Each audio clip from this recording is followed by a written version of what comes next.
Hello viewers, welcome to our YouTube channel language junction. आशा करती हूँ आप सभी स्वस्थ और सुरक्षित होंगे। आज के इस वीडियो में हम क्लास 10th का पेपर सॉल्व नहीं कर रहे हैं। यहाँ पर मैंने 9th क्लास का पेपर लिया है। इसका कारण भी है। आप देख रहे होंगे कि अगर ये वीडियोस जो क्लास 10th के लिए मैंने बनाए हैं, 9th क्लास स्टूडेंट्स अगर देखें तो उन्हें पता चलेगा कि जिन विषयों पर, जिन टॉपिक्स पर, जिन व्याकरणांशों पर प्रश्न पूछे जा रहे हैं क्लास 10th में, वही टॉपिक्स पर क्लास 9th में क्वेश्चंस पूछे जा रहे हैं। ऐसा कोई व्याकरणांश नहीं है जो क्लास 10th में पूछा जा रहा हो और 9th में ना पूछ रहा हो, ऐसा नहीं है। जितने विषयों पर क्लास 10th में क्वेश्चंस पूछे जा रहे हैं, उन सभी विषयों पर, उन सभी व्याकरणांश के जो विषय हैं, उन सभी पर 9th क्लास में क्वेश्चंस पूछ रहे हैं। इसलिए जहां तक हो सके क्लास 9th स्टूडेंट्स भी जो पेपर मैंने 10th के लिए बनाए हैं वो अवश्य देखें, और क्लास 9th का जो ये पेपर है ये क्लास 10th स्टूडेंट्स भी जरूर देखें। देखिए, जैसे जैसे हम क्वेश्चंस देखते जाएंगे आप खुद पता चलेगा कि ऐसा कोई विषय नहीं है जहां पर 9th में क्वेश्चंस ना पूछ रहा हो। ठीक है, तो ध्यान से देखिए आप हर एक प्रश्न को कि किन विषयों पर यहाँ पर प्रश्न पूछे गए हैं। देखिए, पार्ट बी, सही विकल्प चुनकर कोष्टक में लिखिए दिया गया है। और यहाँ पर पहला प्रश्न है, उपभोक्तावाद की संस्कृति ने प्रतिस्पर्धा दिया है, प्रतिस्पर्धा होना चाहिए था, वो प्रतिस्पर्धा की भावना को बढ़ावा दिया है। और यहाँ पर जो प्रश्न दिए जाते हैं इस तरह से कोष्टक में, ब्रैकेट में, वो 1 से 2 बार पढ़िए परीक्षा में, ताकि अच्छे से समझ में आए कि प्रश्न क्या पूछा जा रहा है आपसे। ठीक है, रेखांकित शब्द का समानार्थी शब्द पूछ रहा है, यानी रेखांकित, यानी रेखा से जिसको अंकित किया गया है ना, यहाँ पर अंडरलाइन को रेखांकित कहते हैं। रेखांकित जो शब्द है प्रतिस्पर्धा, उसका समानार्थ शब्द और कौन सा हो सकता है? एक और शब्द बताइए, कह रहा है प्रतिस्पर्धा का। तो प्रतिस्पर्धा का जो समानार्थी शब्द है वो है होड़, होड़ होता है। तो इस तरह से फर्स्ट क्वेश्चन का जो सही आंसर है वो होगा ऑप्शन बी, होड़। देखिए, ये जो समानार्थी शब्द हैं या पर्यायवाची शब्द हैं, भिन्नार्थ हैं, इनको थोड़ा आप समझने के साथ साथ बाय हार्ट भी करना होगा। शब्दार्थ आप बाय हार्ट करिए, 1 से 2 बार पढ़िए, क्योंकि आपको अर्थ मालूम होगा तो ही आप उसका समानार्थी शब्द ढूंढ सकते हैं। ठीक है, नेक्स्ट क्वेश्चन, हमें अपने देश को साक्षर बनाना चाहिए क्योंकि देश कभी उन्नति नहीं कर सकता। ठीक है, अब यहाँ क्या पूछ रहा है? सही विलोम शब्द पूछ रहा है। साक्षर का अगर आपको अर्थ मालूम है, साक्षर शब्द का अर्थ मालूम है, तो ही आप विलोम शब्द पहचान सकेंगे ना। इसीलिए मैं कह रही हूँ कि लेसन के बाद, पाठ के बाद जो अंत में शब्दार्थ दिए जाते हैं वो 2 से 3 बार पढ़ लीजिए ताकि उनके अर्थ आपको मालूम हो सके। ठीक है, साक्षर का विलोम पूछ रहा है, तो क्या होगा साक्षर का विलोम? निरक्षर। साक्षर, निरक्षर। समझ रहे आप? साक्षर क्या होता है? जो अक्षर को जानता हो, ये जो पढ़ना जानता हो, है ना, वो साक्षर होता है। निरक्षर जो पढ़ना नहीं जानता, है ना, जो अनपढ़ है, उसको निरक्षर कहते हैं। जो पढ़ा लिखा है वो साक्षर है ना, तो उसका विलोम क्या हो जाएगा?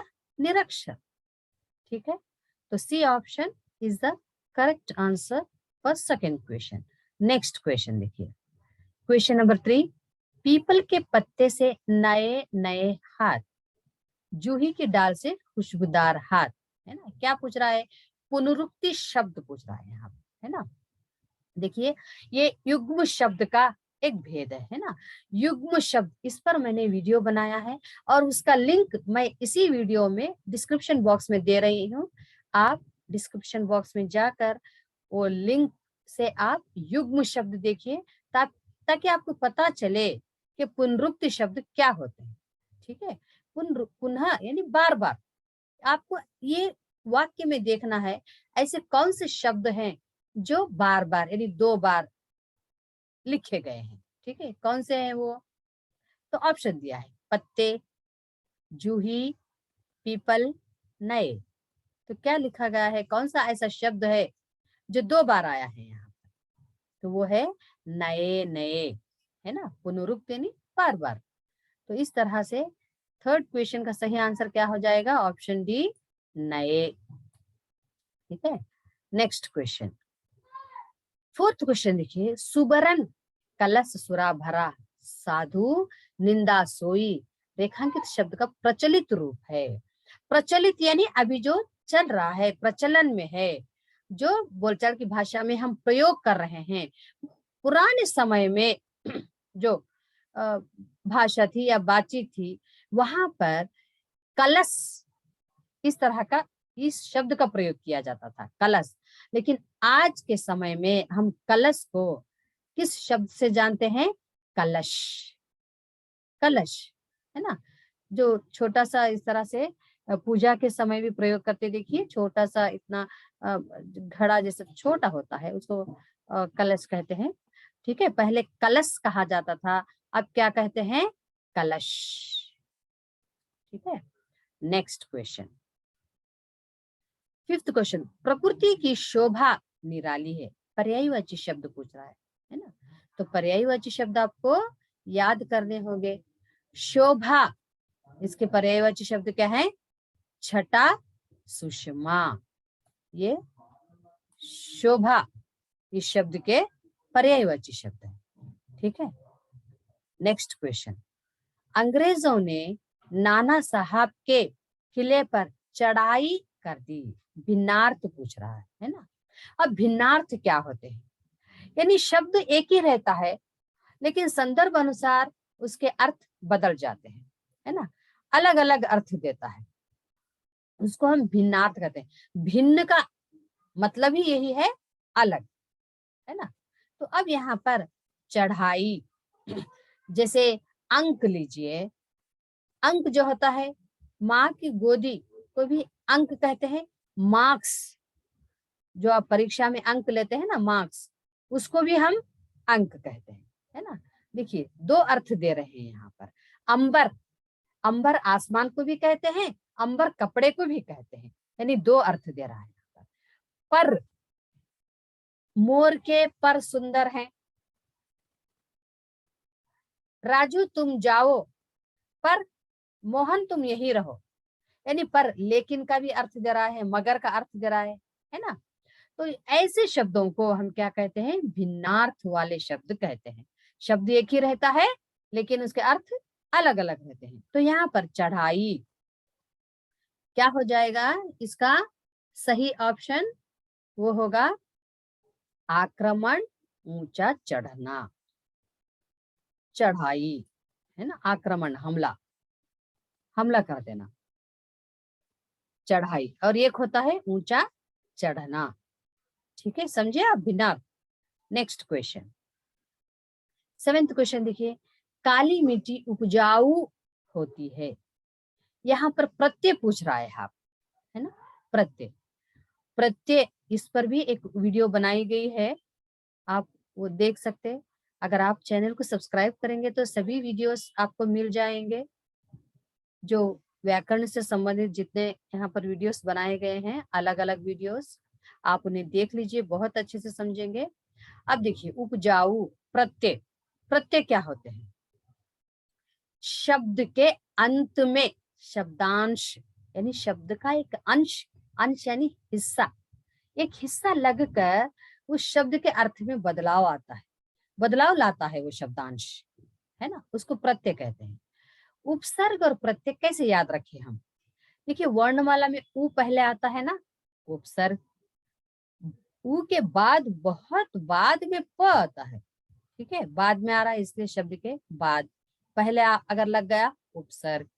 ठीक है, उपजाऊ। अब प्रत्यय कैसे अलग करें? ऐसा नहीं कि उपजा प्लस उ नहीं हो सकता। ठीक है, तो आपको प्रत्यय या उपसर्ग अलग करने से पहले मूल शब्द को अलग करना रहता है। यानी वो मूल शब्द क्या होता है, मीनिंगफुल वर्ड होना चाहिए, अर्थपूर्ण शब्द होना चाहिए, तभी आपको जो बच गया है या जो मूल शब्द निकालने के बाद जो अंत में शब्दांश है वो कहलाते हैं प्रत्यय। कैसे भी देखिए, उपज, उपज प्लस आऊ, उपजाऊ, समझे, उपज पैदावार है ना, उपज प्लस आऊ। मैंने अभी कहा ना अर्थपूर्ण शब्द होना चाहिए वो। बहुत सारे बच्चे आधे शब्द इधर कर देंगे, आधे शब्द इधर कर देंगे, चलिए ये उपसर्ग होगा या प्रत्यय होगा, ये शब्द होगा। ऐसा नहीं है, चाहे प्रत्यय हो चाहे उपसर्ग हो, पहले वो जो शब्द मूल शब्द होगा अर्थपूर्ण होना चाहिए। उपज प्लस आऊ, उपजाऊ, तो प्रत्यय क्या होगा यहाँ पर, आऊ। ठीक है। नेक्स्ट क्वेश्चन 8th, आज मैंने भरपेट भोजन किया। यहाँ क्या पूछ रहा है, उपसर्ग।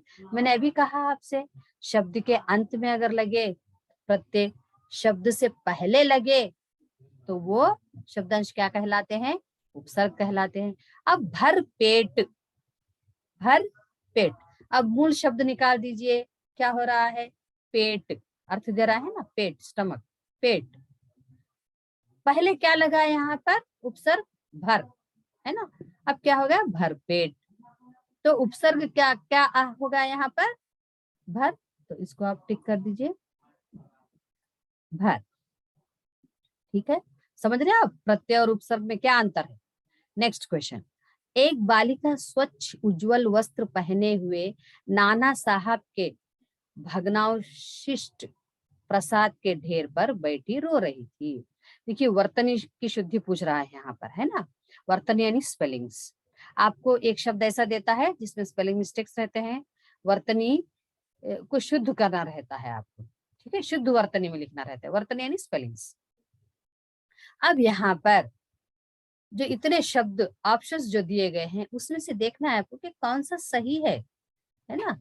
तो कौन सा सही हो सकता है, भग्नावशिष्ट गलत, या भग्न वशिष्ट गलत है, ये भी गलत है। सही कौन सा होगा, भग्नावशिष्ट, ऑप्शन बी। ठीक है, इसलिए हिंदी में आप लिखते समय गलती नहीं करना चाहिए, स्पेलिंग मिस्टेक नहीं करना चाहिए, तभी आप पहचान पाएंगे यहाँ पर कि इस शब्द में वर्तनी में कहाँ गलती हुई है, तो हम इसको कैसे सही कर सकते हैं, है ना। मात्राओं का ध्यान रखना चाहिए आप लिखते समय, ताकि आपसे वर्तनी में कोई त्रुटि ना हो।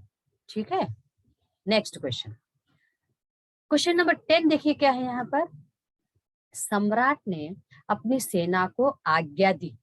स्त्रीलिंग पूछ रहा है, सम्राट, इसका स्त्रीलिंग शब्द क्या है। स्त्रीलिंग पुल्लिंग भी आपको याद करना होगा।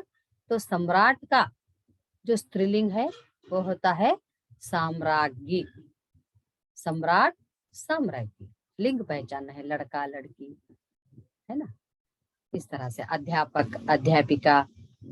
ठीक है, तो क्या होगा, सम्राट साम्राज्ञी।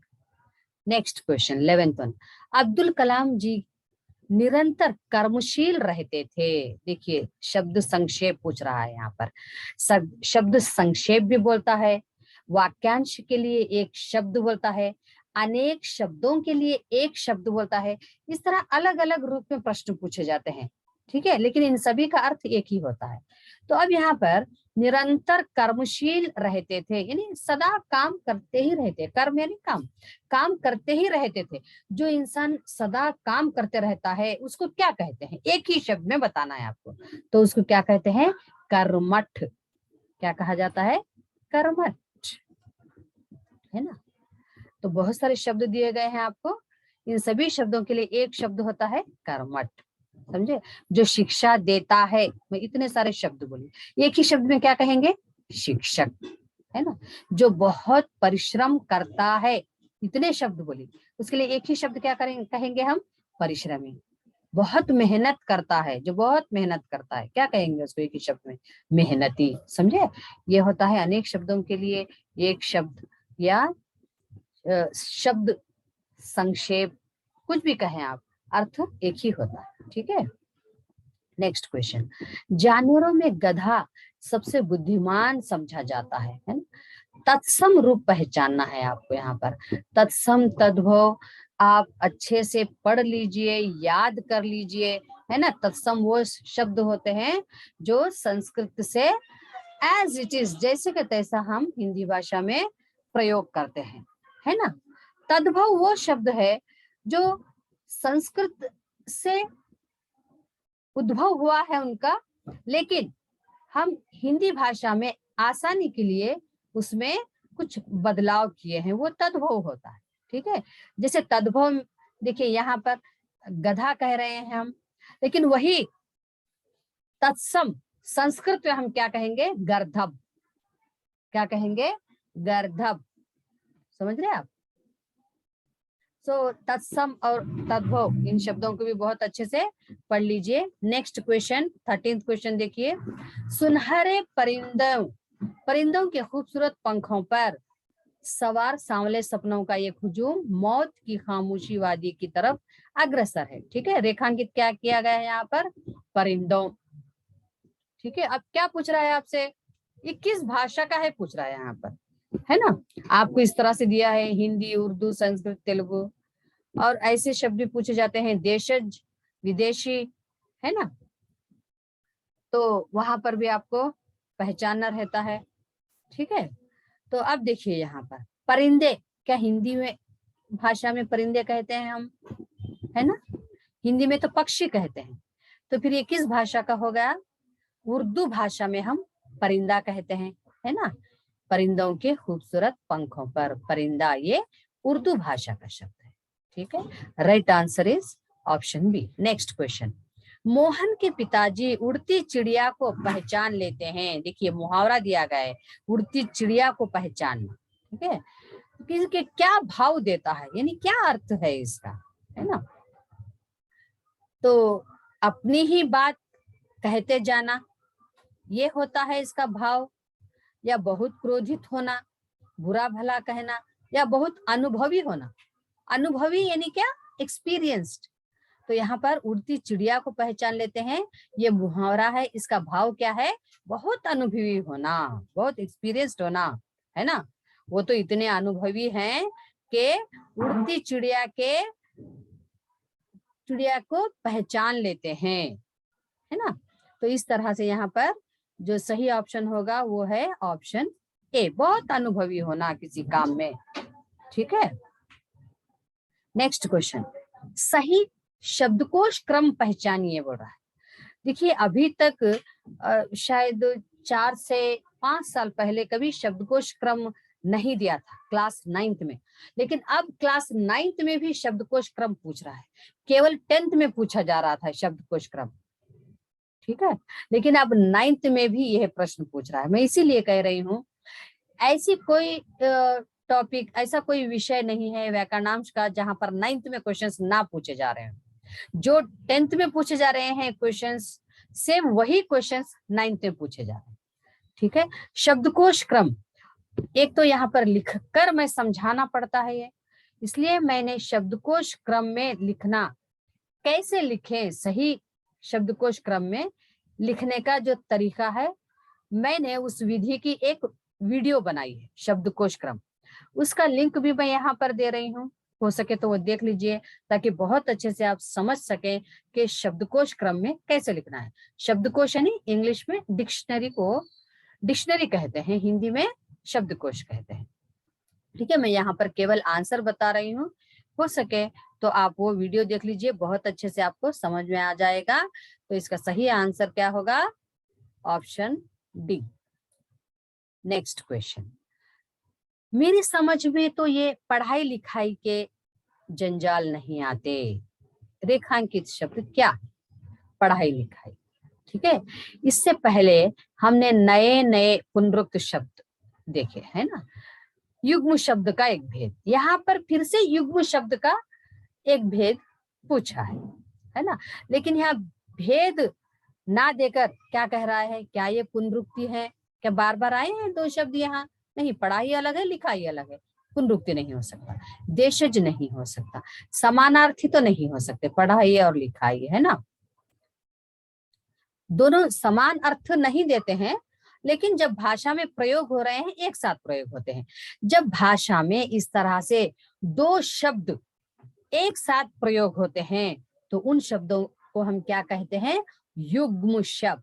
क्या कहलाए जाते हैं वो? युग्म शब्द। समझे? नेक्स्ट क्वेश्चन, निम्नलिखित शब्दों का अपने वाक्यों में प्रयोग कीजिए, है ना। उपस्थित, अभिनव। तो यहाँ पर उपस्थित और अभिनव का, इन दोनों शब्दों का अर्थ अगर आपको अच्छे से मालूम है तो ही वाक्य बना सकते हैं, वरना आपके 2 अंक चले जाएंगे। 2 मार्क्स दिया है इसको, है ना, दोनों अंक चले जाएंगे आपके। इसीलिए मैं कह रही हूँ कि शब्द जो दिए गए हैं आपको, उनके अर्थ अच्छे से पढ़ लीजिए, ताकि वाक्य बनाने में भी आपको किसी भी प्रकार की कठिनाई ना हो। ठीक है। उपस्थित यानी प्रेजेंट होता है ना, रहना, हाजिर रहना, है ना। अभिनव यानी आधुनिक, नया, है ना। तो इस तरह से आप शब्दों के अर्थ अच्छे से पढ़ लीजिए, ताकि आपको वाक्य बनाने में भी किसी प्रकार की कठिनाई ना हो। ठीक है। तो आशा करती हूँ आपको ये वीडियो अच्छा लगा होगा, और जो डाउट्स थे आपको वो डाउट्स क्लियर हुए होंगे। और कोशिश करिए कि जो 10th क्लास के लिए वीडियोस बनाए गए हैं वो भी आप देखें, ताकि हर एक टॉपिक को बहुत अच्छे से आप समझ सकें। और आशा करती हूँ कि आप मेरे चैनल को अवश्य सब्सक्राइब करेंगे, और जो ऑलरेडी सब्सक्राइब कर चुके हैं मैं हृदय से उनको धन्यवाद कहती हूँ। फिर मिलेंगे हम अगले वीडियो में एक और नए प्रश्न पत्र के साथ। तब तक के लिए स्वस्थ रहिए, खुश रहिए। धन्यवाद।